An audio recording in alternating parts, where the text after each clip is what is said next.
Alaikum. beautiful. Alaikum salam. Okay, so I have two questions. First question, key strategies for dawah in engaging our youth in building a community life in our urban communities. How should we go about the strategy of that? You're asking about focusing on our young people. Yes. Yes. You know, Sister Anaya, this world is progressing so fast, and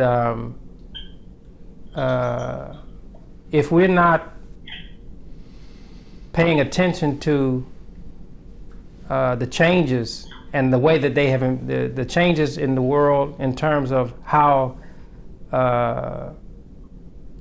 knowledge is communicated, then we will miss an important opportunity to reach young people. I have found that we have to make the best use of the technology that's available and give our Islamic or our moral message in a way that can reach our young people, because all of them have been touched by the progress in technology, and they will embrace it if we present it in this way. But if we present it in a way that they're not familiar, it's almost as if we're speaking a foreign language to them. And so we have to be thoughtful about how to approach our young people. I believe that the moral message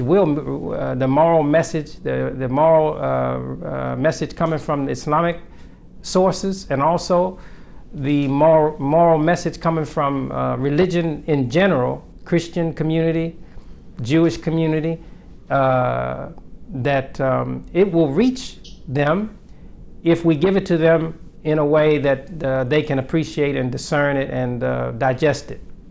So I think that a better use of the technology that is available to us will make our job much more effective and successful. I know that young people are hungry for our message, and it's not just something that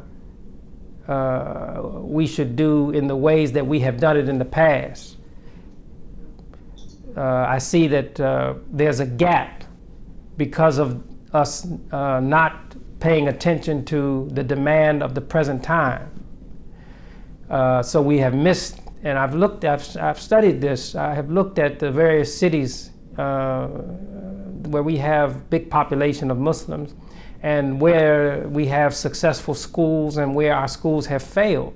And there have been some cities like here, Washington, D.C., where I have my children who are now in their 20s who attended the school here. They attended the elementary school, and I have children in Atlanta, Georgia, who attended the Muslim school, elementary and also high school. And if you look at the two cities, Atlanta and Washington, D.C., when it comes to education of Muslim children, there is no school presently in Washington, D.C. that I'm aware of. That is the responsibility for the school is handled by our people. There are Muslim schools in the area, but they're not schools that are associated with our people directly.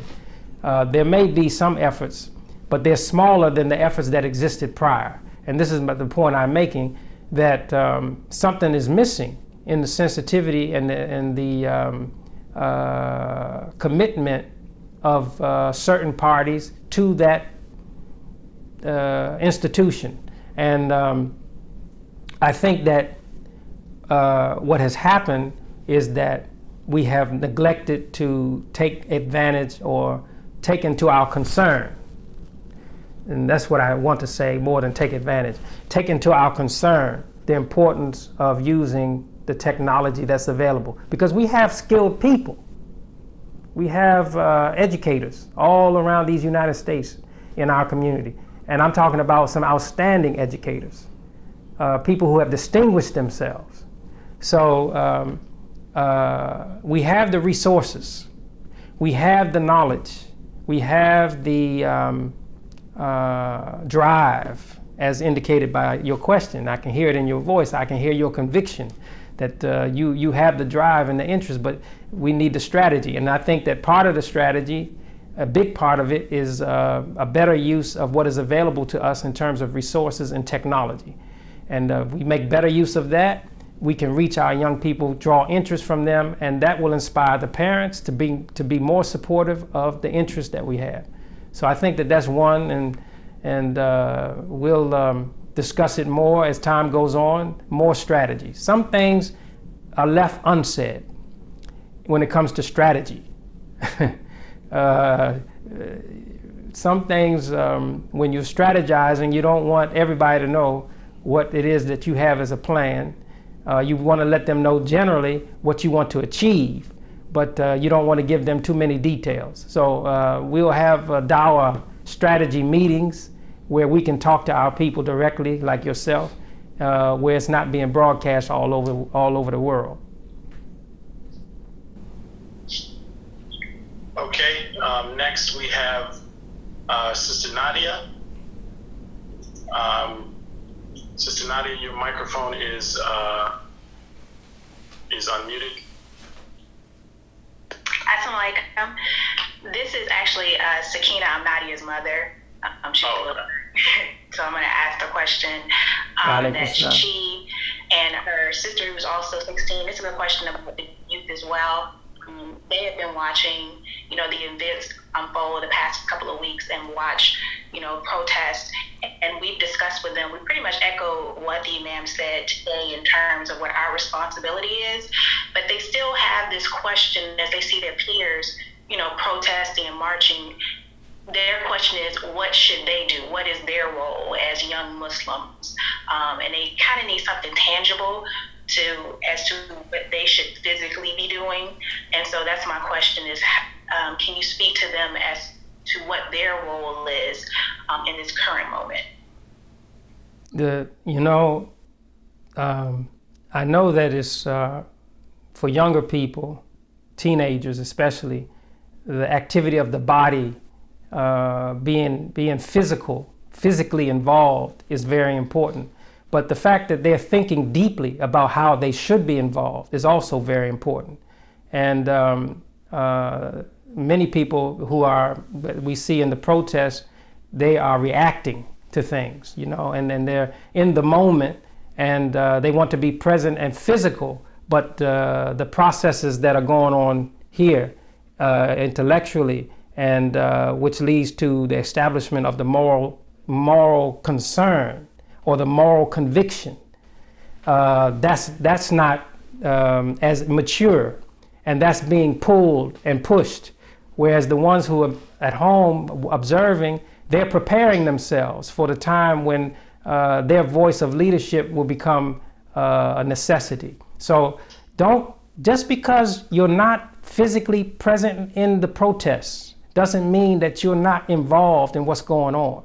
You're observing carefully, you're learning from it, and you are also participating because your moral concern is involved. Your moral interest is involved, and you see that there's something that needs to be addressed, and you're wanting to understand how you figure into that. Allah will bless that, and He's saving you and preserving you for the time that will come where, when you come to that mature understanding, you will have your opportunity to make a contribution. And this is what I'm not telling your daughter something that I don't tell my own children. This is the same counsel that I give them. It is not from our tradition. The Muslim people of America, following from the time of the Temple of Islam and the Nation of Islam and Imam W, Deen Mohammed, it's not our way to demonstrate. This is not our way. This doesn't mean that we don't have the same concern, but it's not our way. It's not our position and I'm not to say that some of us won't do it, but we're on a different side of this. Prophet Muhammad, the prayers and the peace be on him, there is a verse in the Quran, and it is a verse of protest. Many verses are verses of protest. but one in particular. The Quran says of him, وَأَنْتَ هِلٌ بِهَذَا الْبَلَدِ, and you are a citizen in the city.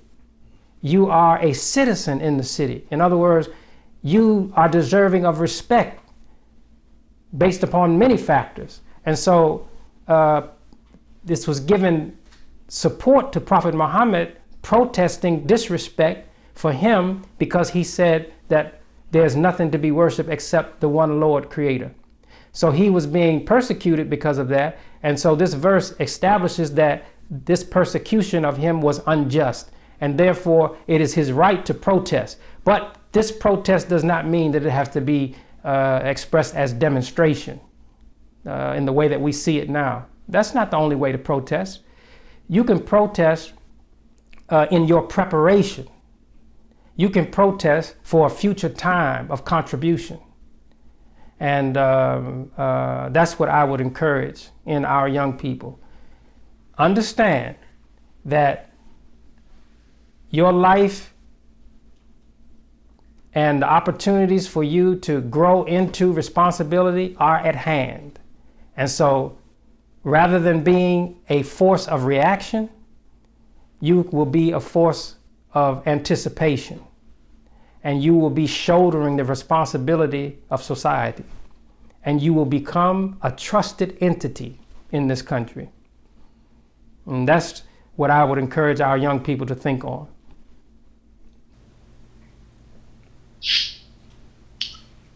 Next question is from Brother Imam Abdullah of Harrisburg, Pennsylvania.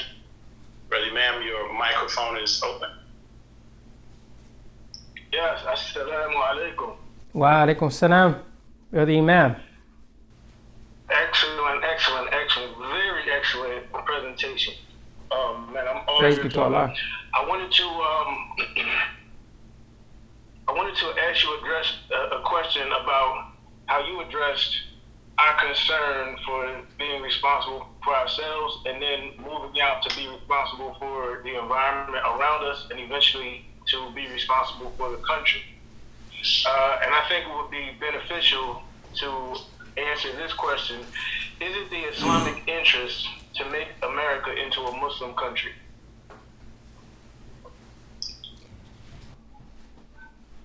Well,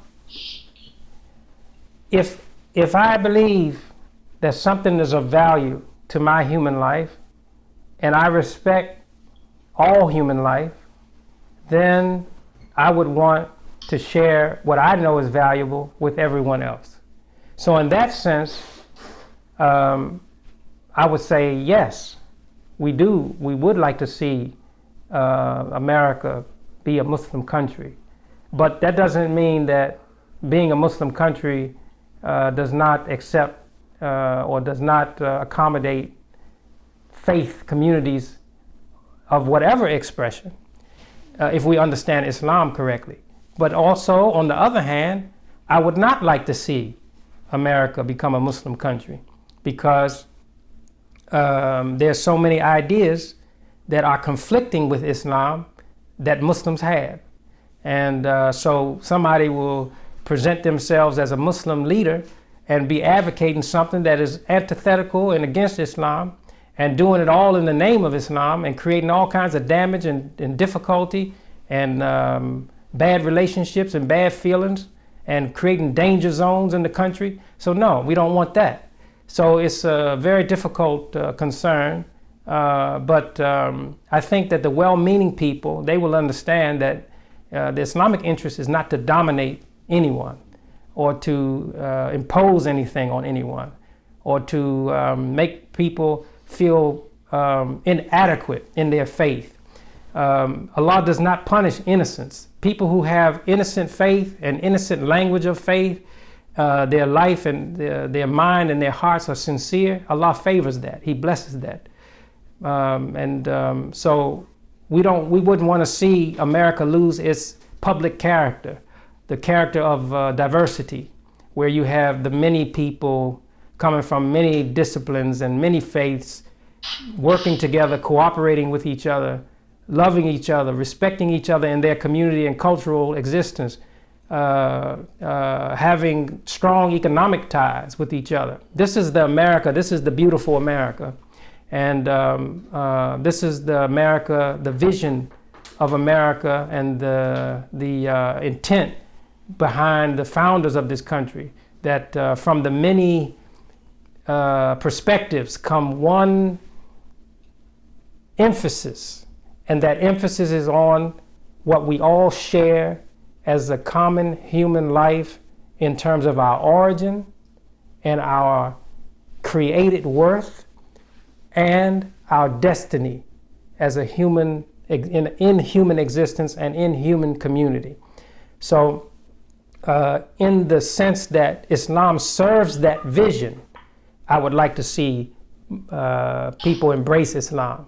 But if somebody else, some person saying they represent Islam and they have a different view, a view that wants to convert everybody to Islam, then I would say no, I can't accept that. This was that tendency or that interest was not the interest of Muhammad the Prophet. Muhammad the Prophet defended diversity in terms of the relationships of the Muslim government with persons who did not accept to become Muslims. He accepted and defended their right to contribute and to exist as a citizen, even under Muslim rule. And I know that in the present world, there's language coming from some Muslim nations and Muslim groups that want to delegitimize any other expression of faith. This is un-Islamic. The Quran condemns such. Now Allah says in the Quran, La ikraha fid deen. No compelling people, no compulsion, no forcing people in religion. And that every person should pursue that belief which is their will to pursue. And if they will to believe, let them believe. This is the Quran. And if they will to disbelieve, let them. And another place in the Quran it says, and if it had been our intention, speaking of Allah, God, if it had been our intention, we could have made everyone believers. Now, will you compel them? This is the Quran asking the question. That He has the power to make everyone a Muslim. But now, will you compel them? Meaning, will your human forces, will your human perspective or ideology, will you now put measures in place or systems in place to force them? So you can see the big problem there. So no, we wouldn't want to see anything like that. But I do believe that because of the beauty of this country, in time, we will see more and more Muslims representing the public interest. In fact, the Attorney General of the state of Minnesota, who is charged with the responsibility to bring the decision or the argument, I should say, not the decision, but the argument, the just argument in defending the human rights, the natural rights of Mr. George Floyd. Attorney General Keith Ellison, he is a Muslim. This is a sign. This is a sign from Allah. He's a Muslim, African American Muslim, was the first to be a member of Congress, and now he's the Attorney General of the state of Minnesota, and now he is charged with the responsibility to bring the message of justice before the concern of the American people and the world in the Minnesota courts to guarantee that Mr. George Floyd, his situation, the loss of his life, his family, that they be served with the rule of justice as it is envisioned in the American system. Now here's a Muslim defending that. This is great progress. And we will see more of this. We will see more of this. We'll see more of our people rising in the arteries of society because of the beauty of the American system of government. So I don't accept that we have to be dominating people or have the language of, everybody has to be converted to Islam and you're a disbeliever if you're not converted to Islam. No, this is not what the Quran says. This is not the emphasis of the Quran, and this is not Muhammad the Prophet's teaching. Yeah, this is Musa from Tampa. Okay. Hey, man. Wa alaikum assalam, Brother Musa. How you doing today? Praise be to Allah. My first question is, in your opinion, what are some necessary economic establishments should we be engaging in?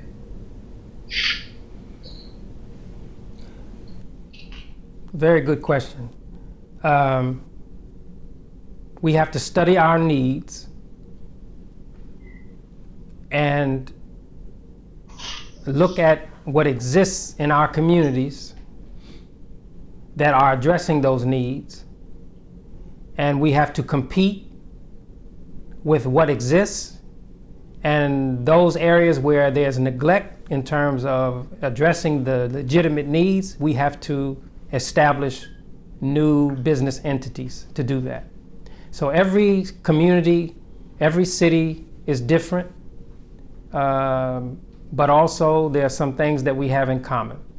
Every city has some things in common. And we don't have to make it complicated.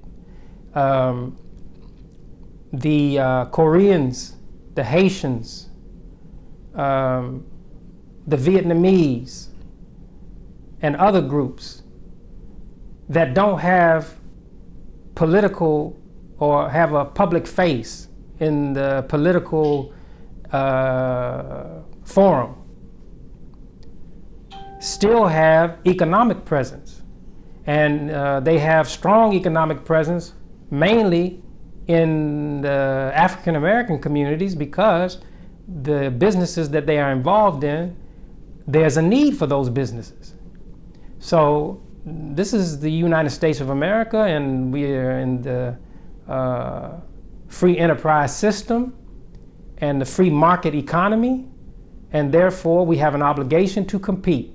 So if someone opens a grocery store, there's not just one grocery store in Washington, D.C. There's Giant and Safeway and Harris Teeter and all different ones, and they don't ask each other permission to open up. They study what the needs are. And same in Chicago, they have Dominic's and Jewel Osco and all different ones, and Publix in the South and Florida, and Kroger, all different grocery stores, all selling the same items, all some cases across the street from each other. And people are given the choice, and this is what makes for the strong economy of the United States, even though we're suffering economically right now. But that's also a sign. The struggling economy that exists right now, that is associated with the coronavirus pandemic, is a sign from Allah that these great structures, these great economic mountains, Allah can make them as if dust. If the concern for addressing the common good life of the human destiny is not in focus. So we have to be thoughtful when we address these things. And I can think right now that, the Honorable Elijah Muhammad, he was a courageous man. Yeah. He was a courageous man. He insisted that we have all the basic needs addressed. And Imam W. Muhammad, he followed in his father's tradition when it came to those particular emphasis.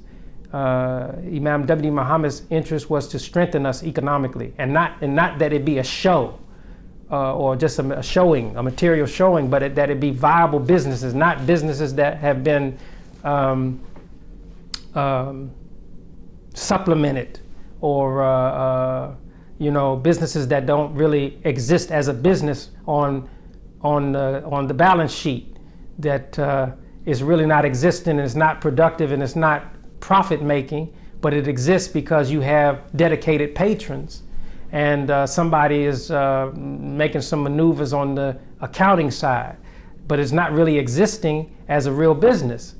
It's just a show. That's not what we want. We want legitimate, generational businesses that stand the test of time in serving the best interests of our communities. And that's what we're committed to. And we will never give that up.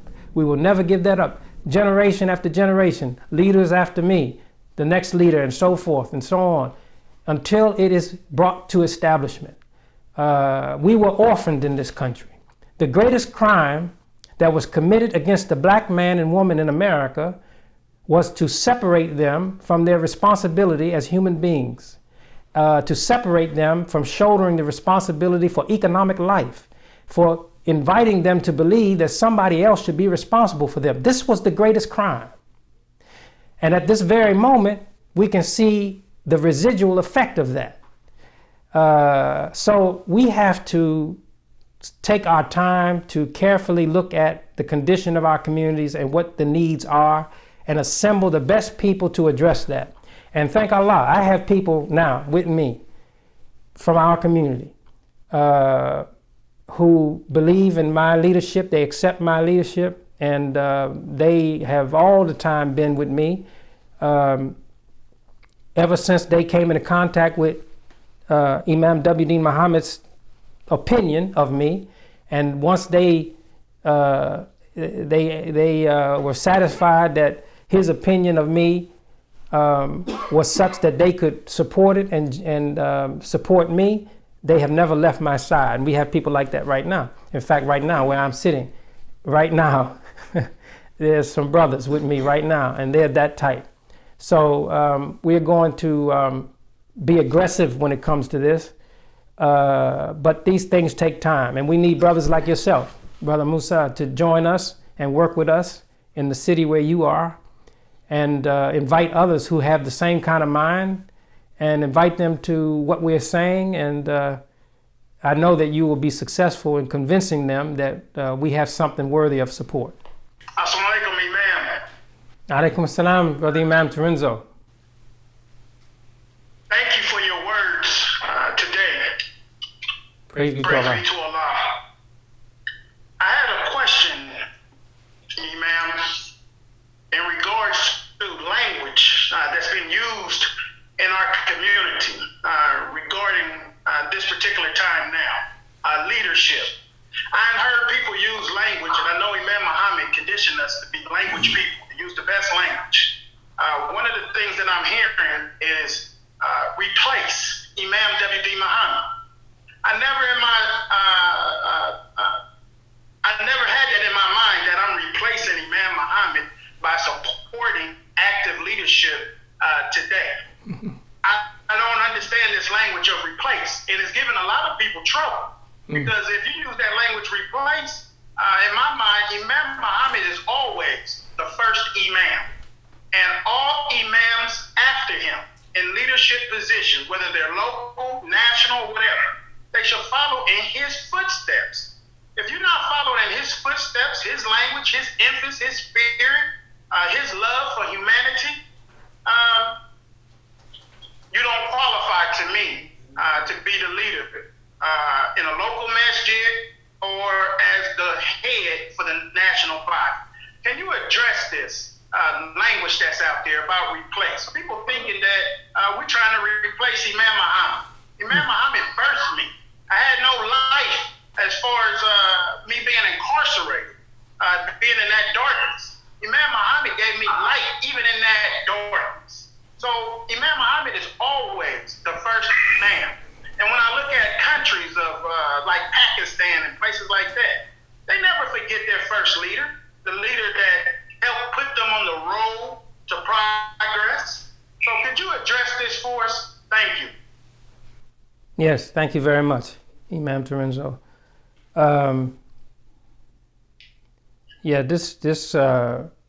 Whoever is promoting such things, they are wanting to confuse Muslims.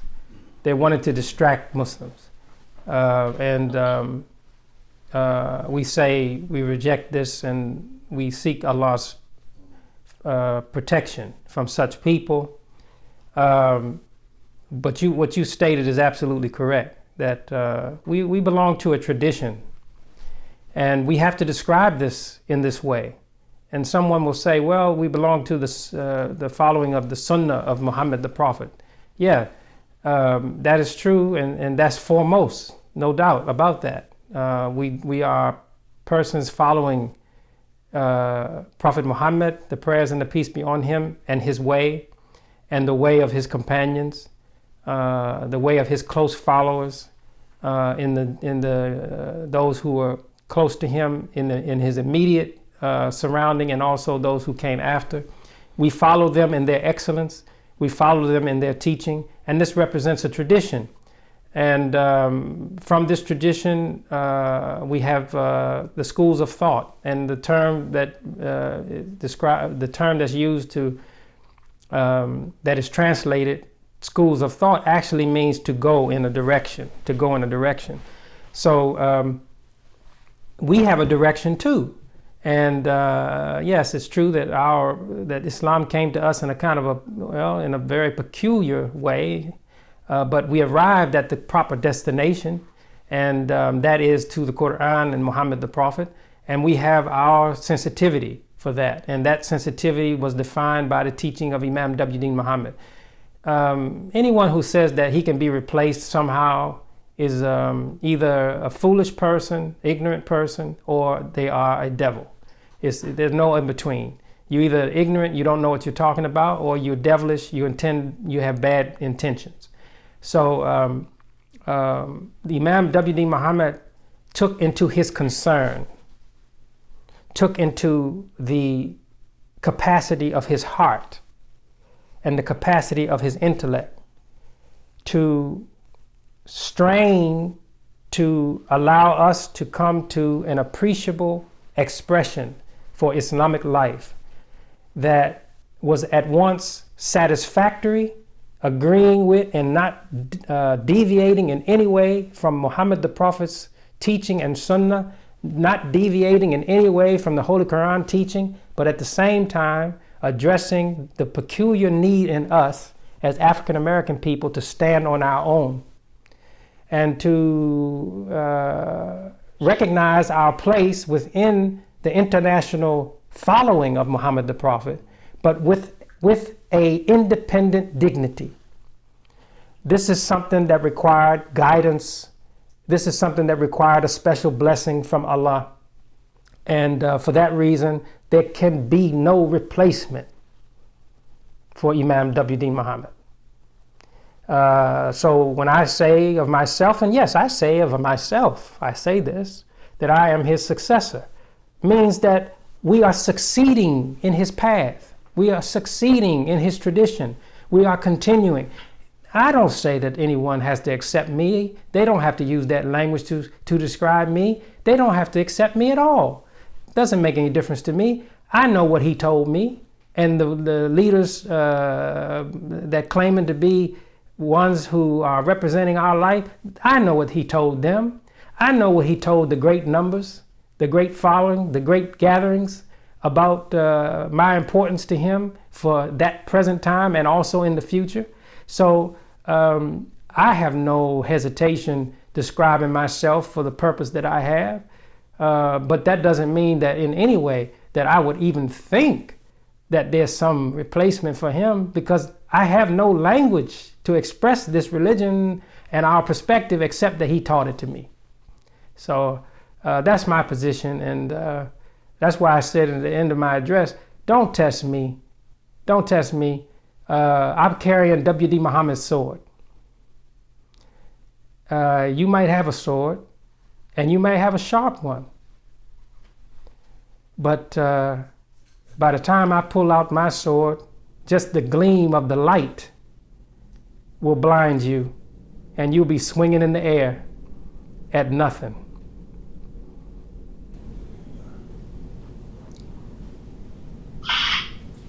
Our next question is from Imam Rafiq Muhammad of Atlanta, Georgia. Imam Rafiq, your microphone is unmuted. Yes, sir. Thank you.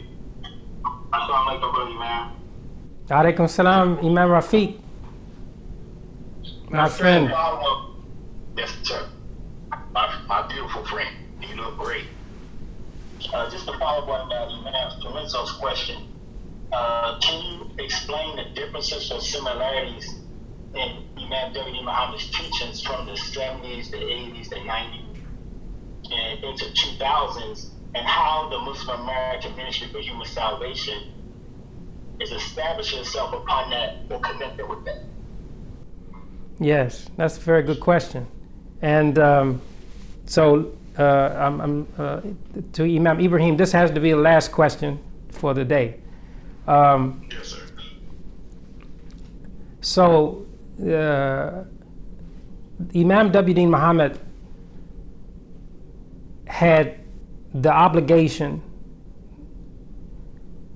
following in the leadership of his father, after his father, to address the immediate needs of the Nation of Islam following. So the first years of his leadership were addressing the immediate needs of that following. Now, mind you, Imam W. Deen Mohammed was a minister for his father. And if you know something about the history of our community and the history of the Nation of Islam, then you know that there were occasions where Minister Wallace D Muhammad represented his father at national gatherings. And so this confidence that the Honorable Elijah Muhammad had in his son built over a long period of time, many decades prior to Imam Muhammad becoming the leader of the Nation of Islam in 1975, February 1975. Now let's be very clear about this. He was leader of the Nation of Islam. And that's not to say that when he passed away in 2008 that he was leader of the Nation of Islam. He was not. Minister Louis Farrakhan was leader of the Nation of Islam. But when the Honorable Elijah Muhammad passed away, February 1975, his son, Wallace D Muhammad, became leader of the lost found temple or Nation of Islam. The immediate obligation that he had upon him was to address the needs of those people that had been followers of his father, and to address them in bringing them to a direct path to the teaching of the Holy Quran and the identification with the following of the international community of Muhammad the Prophet. This was his immediate obligation. And so he had to help them understand Mr. Farah's teaching and the Honorable Elijah Muhammad's teaching in that context. And so the 70s, and the things that the Imam was dealing with in the 70s were in that particular, addressing that particular need. Then the 80s, a lot of that need had been addressed. And so now comes the attention on Quran language. Introduction to Quran language and the beginning of the process of establishing our life in the way that the Quran presents the Islamic life. So this is the 80s. Attention on Quran teaching, Muhammad the Prophet's teaching, acquaintance with Islamic teaching coming from directly from the Holy Quran and directly from Muhammad the Prophet. Then the 90s. The 90s was the time for interaction with the international and national communities of faith, where he reached out in an unprecedented way to all of the various communities of faith so as to introduce us in our new expression, in our new life as Muslims in America, so that we could be trusted, a trusted entity, a trusted community, alongside the other well-established religious communities, faith communities of America. So the 90s was filled with this kind of activity. And then the 2000s was a culmination of all of that. His language crystallized, and now he's addressing the condition of man on the earth. He has earned the credibility to stand before the world now and address man's condition as the one who has taken into his concern the universal life and destiny of mankind on this earth. And I would like to describe this with Islamic language, but I hesitate to use Islamic language because many who may get this, they will not understand the reference. So I will just suffice it to say that if you have some knowledge of the teaching of Muhammad the Prophet, of the one that would come who would take into his concern the universal needs of man and address those concerns with the guidance, this was Imam W. Deen Mohammed.